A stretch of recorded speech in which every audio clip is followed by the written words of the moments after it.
When you follow the road for as far as it will go, the pavement begins to disappear. Soon you'll find yourself on a meandering dirt path to seemingly nowhere. What might you see once night falls? Let's find out in these allegedly true and scary stories that happened on dirt roads. Enjoy, and remember to send me your scary stories at darkstories.org so I can narrate them. I'm looking for creepy encounters that happened at the Great Lakes or at motels. Also, consider signing up to be an EerieCast Plus member at eriecast.com/plus. It supports us, and you'll unlock ad-free access to all our podcasts, though you still might hear host-read sponsorships. Thank you. Now, let's begin. The Black-Eyed Girl. From Anonymous. At the time of writing this, it was last week that I had a very strange encounter with the BEC, or Black-Eyed Children.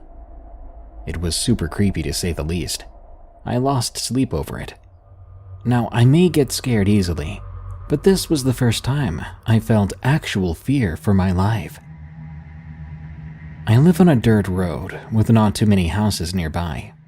I only have a few neighbors, and one of them has kids.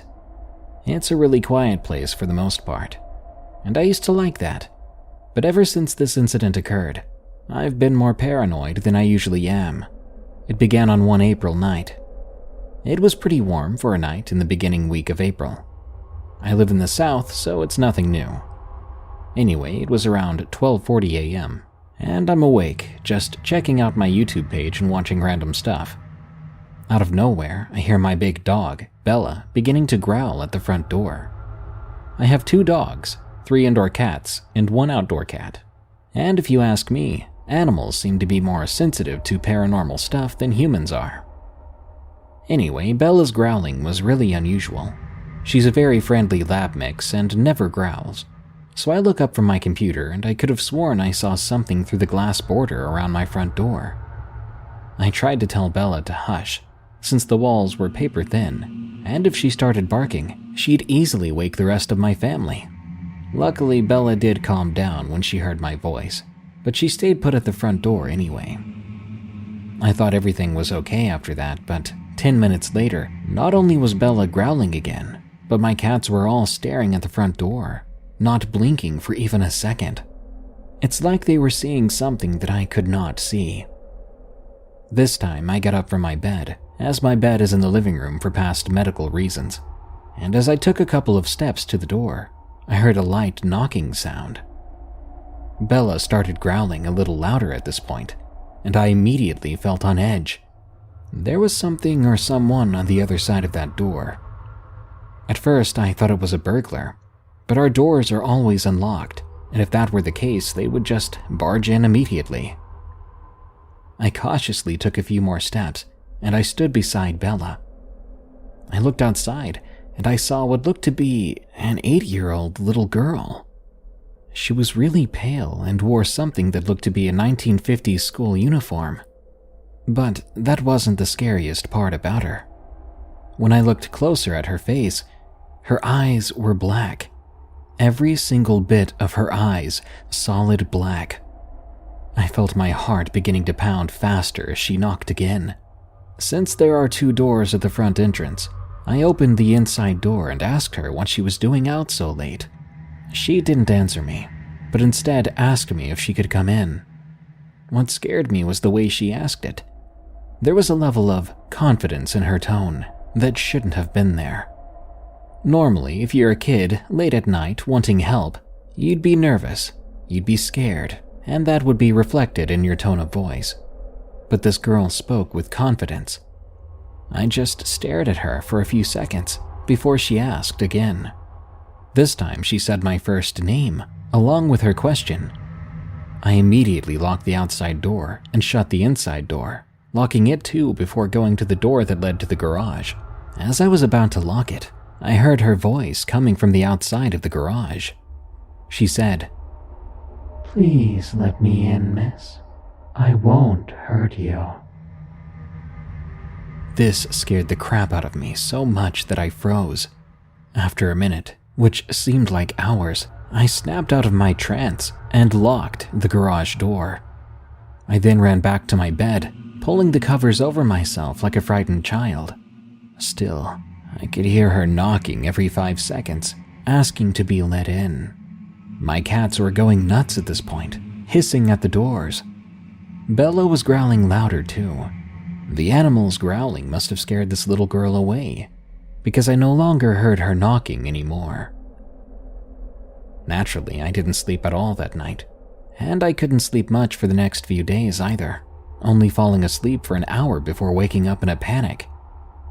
Whenever I did fall asleep for that 1 hour, I swear I could hear her voice calling my name, and I could see those black eyes of hers. It's been a week since this happened, and I haven't seen or heard from this strange girl again. I've read stories and knew enough to never let these children into your home. I'm glad I didn't. I have a feeling that if I did, I'd be locked in a mental hospital from going insane, or worse. I was glad to encounter a creature in the woods. From Anonymous. Longtime follower, first-time poster. I've always really enjoyed the outdoors, hiking, and even more the thought of exploring old abandoned places. At a certain point, I got into researching about the mining history around where I lived, and realized there were a lot of places I could still see. I live in Colorado, and the state had a mining boom in the early 20th century, which left a lot of abandoned mines behind, which is a perfect result for me. I try to avoid the kind of mines that are toured and well kept. I look for the kind of mine which is deep in some remote part of the wilderness, where I know there will be nothing but me and that frozen moment of time when the place was abandoned. Unfortunately, a lot of these places collapse due to age, so for the most part, these expeditions are a big disappointment. You do so much research and preparation only to get to a pile of rubble. Needless to say, when an intact mine is found, I get full of excitement. In 2017, I finally found the perfect prospect. Deep into the mountains, 10 miles at the end of an old dirt road, sat a mine shaft seemingly intact from records and satellite imagery. It was secluded enough to have been kept the same since its last use. I got really excited with this find. The thought of being able to be the first person to visit a site in decades made me prepare for a scouting trip as soon as I possibly could. On that same week, I drove my car on an afternoon to the closed-off part of the road that leads to the mine with my bicycle and headed off. It was 10 miles each way through mountainous terrain, and as it was only a reconnaissance trip for now, I took nothing more than a bottle of water. It was a long bike ride there, but after biking up through some very old, steep, and hidden mining trails, I finally found the shaft. I was exhilarated when I saw it. Not only to have found it, but to actually be able to confirm that it was accessible and intact. The entrance itself had a lot of dirt from the mountain covering it, so the amount of space I had to get into it was barely enough for a person to be able to crawl through. The thought then came to me that the mine might possibly be filled because of the dirt, so I peeked inside to be able to see how it was. The walls looked fine, and I couldn't see the end of it, which is a good thing, since it means there's a lot to explore, and that's exactly what I look for. As I examined the tunnel, I could hear some distinct, heavy breathing noises. Black bears are not uncommon in the area, and I wouldn't be surprised if one of them was taking shelter in there from the heavy rains we get in the summertime. Having listened to enough of people's scary stories already, I decided it would be wiser to come back at a later time with more equipment, and hopefully whatever was in there would be gone by the time I came back. I hopped back on my bicycle and went back to my car, then I went home. After a few weeks had gone by, me and a buddy rounded up all the gear we needed. This time we drove out on our dirt bikes. We made the trip back right after school on the first Friday available. Same thing as last time. We drove up the dirt road, got on our bikes, and headed off towards the mine.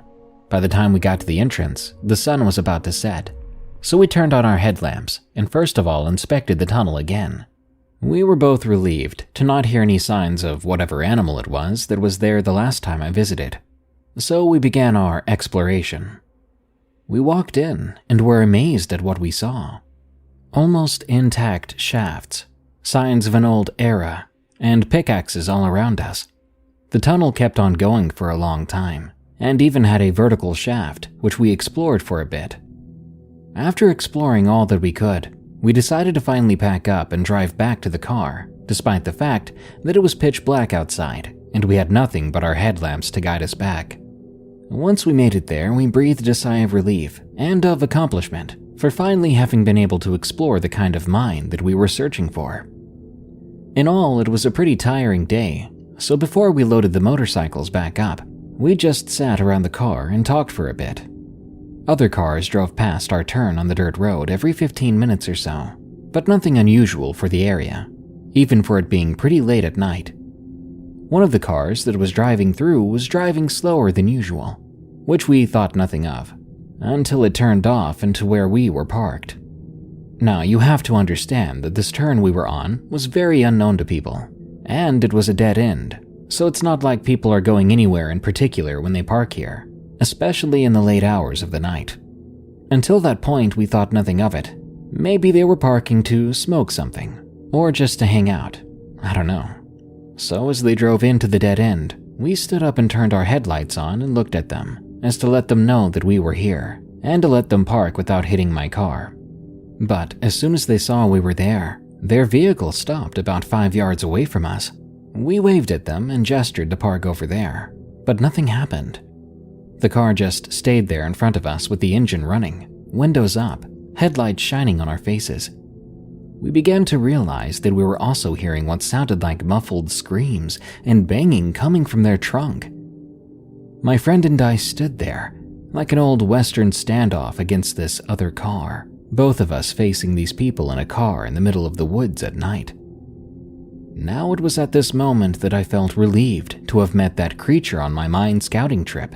You see, because it was there last time, and I wasn't sure if it'd be gone this time, I'd brought with me a pistol for protection in case anything happened. After what felt like the longest moments of my life, I remembered that and placed my hand over my pistol on my belt to signify to whoever was in that car that now they were making us feel not as friendly anymore. After a few seconds, when they noticed my sidearm, the car began to very slowly back up onto the main dirt road. It waited there a while and then drove off into the night. I kept my hand over my gun for a few seconds after that to make sure that they were really gone, and only then did I calm down. My friend and I sat down and asked each other, "Dude, what the heck was that?" After a few minutes, we collected ourselves and began to laugh about the whole thing, reasoning that it might have been just a bunch of college kids trying to find somewhere to camp and drink. Not long afterwards, we almost forgot about the whole thing and started talking about our little adventure in the mine, when, suddenly, we hear a car drive by us about 20 minutes after our bizarre encounter. It begins to slow down and stops right before the turnout where we parked. It was that same car again. The car just stood there like it did before. Not a single thing was heard, and they just stayed there, parked.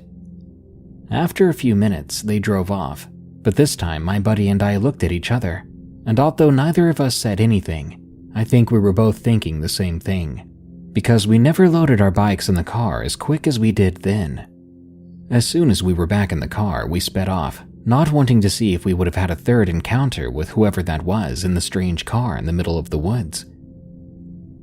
I've listened to a lot of Redditors' stories, but this was the first time I was glad to have met a creature in the woods.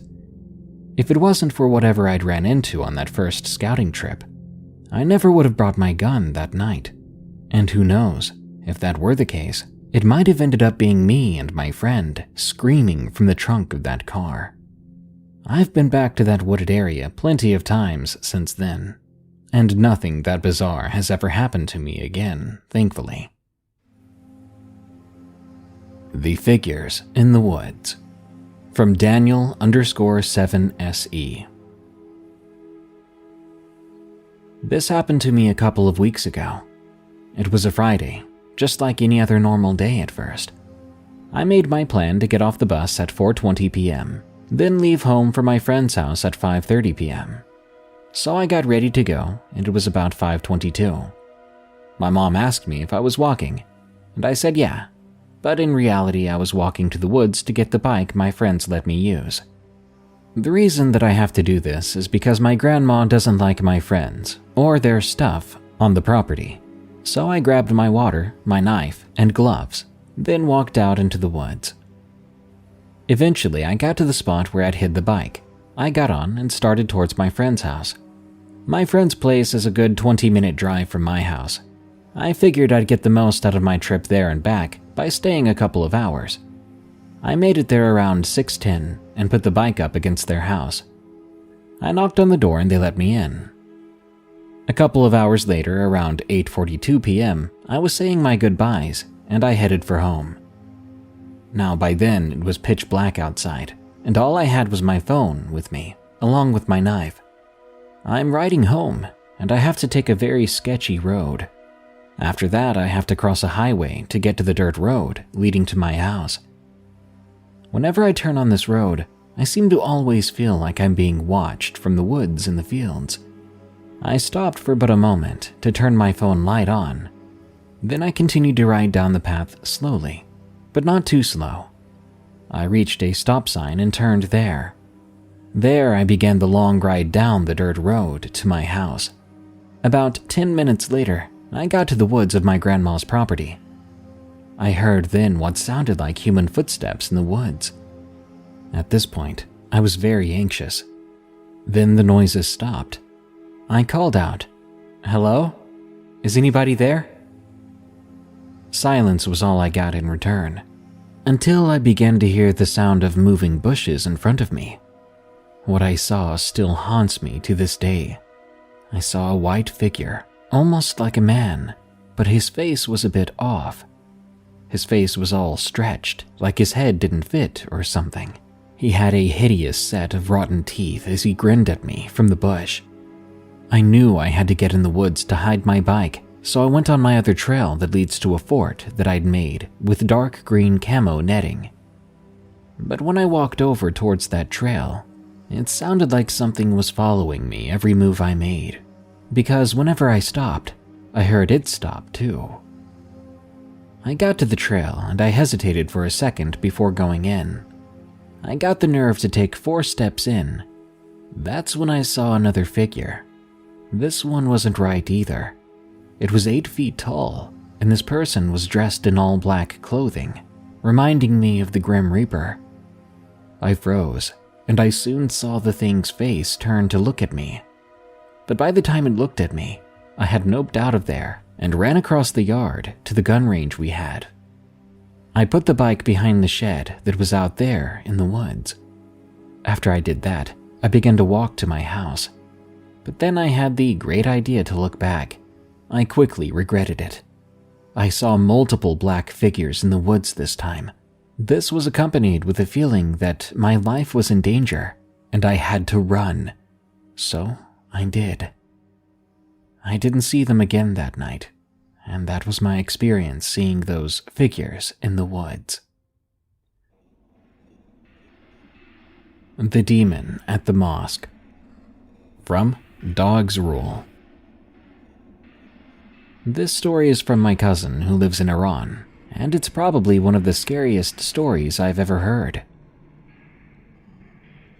My aunt has a home in a rural village in Zanjan, Iran. When I say rural, I really do mean rural. The closest store is a 30-minute drive on a dirt road. Her village is in the desert and has no Wi-Fi or electricity, so it's very easy to get bored there. My family and I will sometimes go over to her home and spend the night as a group. When my cousin was 16, he was staying in the village and got very bored. It was easy to get bored, since there wasn't really anything to do. My aunt told him that there was a mosque and graveyard nearby, but it was about a half-hour walk away. My cousin didn't mind. He just wanted something to do. He set out for his walk along the empty dirt road and eventually made it to the mosque. He spent some time exploring there and looking around, but eventually he found the graveyard. For some odd reason, he went around reading the names on the tombstones. It's important to note that he had begun reading names on tombstones in the afternoon. However, though it didn't feel like a long time, when he looked away from the tombstones, it was already midnight. He was in shock. He recalled thinking he'd only been there for 10 minutes. He quickly got up and began to make his way home, but something didn't seem right at all. After a bit of walking, my cousin noticed that he was lost in the pitch black dark. He quickly became more alert, trying to see if there was any way he could get directions. Then, in the distance, my cousin saw a man walking towards him down the dirt road. My cousin felt relieved. There was someone he could ask for help. As the man got closer, my cousin noticed he was carrying what seemed to be a baby, or at least something small in a baby's blanket. The man also had a very large stomach, was bald, and very ugly. When the man was about 3 feet away from my cousin started to open his mouth to greet the man. But as soon as he did, the man disappeared, and he was nowhere to be seen. Frightened, my cousin paused, confused and scared. Suddenly, he heard hoofprints right behind him. It sounded like a small horse. My cousin looked back toward the sound. He saw the man walking away from him, but when he looked further down, the man didn't have human legs. Instead, he had hooves. My cousin screamed, and he ran as fast as he could, praying aloud as he did. He ran so far until he was out of breath. He stopped to catch his breath and spotted a group of women wearing black chadors, a Muslim all-black head covering that covers the whole body. The women were off in the distance to the side, sitting in a circle and praying. Suddenly, one of them got up and flew past him, so fast he could barely see it, like a huge gust of wind. Then she sat back down, praying. My cousin started to run and scream again. He ran and ran until he saw a car coming his way. He waved down the car and got a ride home from the driver. New Dogman Encounter from Devil Dog 4200. I live in the southern part of Georgia. This encounter took place in September of last year, 2020 as of writing this. I've always been a believer in the paranormal and other cryptids, mostly believing them to be creatures that haven't yet been proven to exist. When I was 16, I had an experience while driving that was posted to Dark Stories and featured on the Darkness Prevails YouTube channel. To recap, I was driving a red square-body Nissan pickup on my way home from my girlfriend's house. As I was driving home, I noticed a black mass on the edge of the road that I assumed to be debris or an unfortunate dead animal, until this thing darted into the woods before I could blink. A few seconds down the road, something jumped into the bed of the truck and just started going ham back there. The only real look I got of the thing before it jumped out was its face. It was wolf-like, black fur, yellowish-orange eyes, and its head was far too big to be of a dog or coyote, not like the ones around here, and we don't have wolves. The day after my dad saw the damage and confronted me about it, I knew he wouldn't believe a great big dog attacked the truck, so I said a tree branch fell on top of it while I was driving. I know he didn't believe me, but he didn't protest either. Now on to my most recent encounter. Since then, I've finished my years at the Marine Corps and currently work for a painters union. However, due to global events, a lot of work is being postponed or altogether canceled, so I have a lot of time to spend with family. One family member in particular, my brother. For this, I'll call him Gator. One thing he enjoys doing is walking our grandfather's property, surrounding woods and dirt roads at night. It's a good way to clear our heads, talk, and catch up on things. This particular night, we walked the 10-acre field, then proceeded down the driveway to the dirt road. The house is out in the boondocks, so it's mostly fields or woods. The driveway is roughly a quarter mile, bordered by cedar trees on either side. The dirt road cuts left sharply and is bordered by thick woods on both sides. Halfway down the driveway, I began to notice just how eerily quiet it was. No crickets, frogs, or anything of the sort. I wasn't sure how I hadn't noticed it before, as we were already out for at least an hour. Anyone who hunts or spends a lot of time in wooded areas will know silence is nature's way of saying something else is out here hunting. I asked Gator if he noticed, and he didn't say anything, just nodded. I couldn't help but notice he continued looking over his shoulder. We continued on down the dirt road, albeit a bit more cautiously, until we grew complacent with the silence and began to talk again. We went on like this for another half hour, talking about games, cars, girls, and randomly generated topics. Gator was in the middle of speaking when I heard leaves crunching from our left. I stopped to listen, but then there was nothing. I asked Gator if he had heard it, and he said no. At this point, we continued walking silently. This time, he heard it, but I didn't. The faint sound of someone stepping through the leaves next to him. We decided not to test our luck and turned to head back when we heard the leaves rustling violently now, as though something ran back into the woods. Despite not hearing or seeing anything, I felt as if something was watching me, waiting for me to slip up or lag behind. Gator could feel it too, and that feeling persisted all the way back into the house. Once inside, we calmed down and decided to play some Call of Duty. Not any of the new stuff, but we decided to play a throwback to World at War Zombies. We're geeks, I know, but it's fun nonetheless. We played for hours, until around 2:30 a.m., when I went out to my truck to get my phone charger. I made my way over to the back door leading out into the field, where the cedar tree-lined driveway was to the right. My truck was roughly 50 yards from the door. As I stepped outside, it immediately felt off, as though danger was waiting for me. I brushed it off, ignored the silence, and walked through the yard into the field where it was parked. But before even touching the handle of the vehicle door, I heard a grunt-like huff from the edge of the cedar trees lining the driveway. I assumed it was a deer, but I looked over, and when I did, I was petrified. Standing just outside the tree line in the moonlight was that face.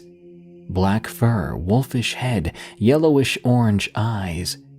This time I could see it in full view on all fours.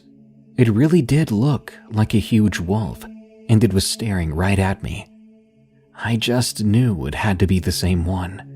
I wanted to run, but then I watched it stand up on two legs, and somehow I found it even harder to move.